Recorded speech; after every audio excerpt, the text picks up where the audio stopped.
Heto na ang NBA rasyon. Dapat daw pakawalan na ng Los Angeles Lakers itong si Dalton Knecht kung gusto nilang magkaroon ng mas malakas na kupunan sa palibot ni LeBron James at ni Anthony Davis.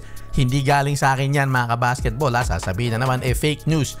Ito ay ayon kay Caleb Hightower sa istorya mula sa sportingnews.com.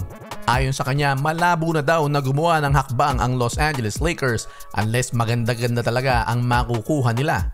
Ayaw kasing ibaba ng Utah Jazz ang kanilang hinihingi at ayaw din naman ng Los Angeles Lakers na itodong tapatan kung ano man ang gusto ng Utah Jazz. Kaya ayon kay Hightower, mas maganda daw na i-maximize na lang ng Los Angeles Lakers kung ano man ang kanilang makukuha base sa kung ano ang kanilang kayang ibigay. Gaya nga ni Dalton Knecht. Ang Utah Jazz ay lagi naghahanap ng mga quality young players para sa kanilang rebuilding at ang Lakers naman ay nangangailangan ng mas subok at medyo mas eksperyensyadong players para tulungan sila sa playoffs. Dahil umiikli na nga ang panahon na paglalaruan pa nitong si LeBron James.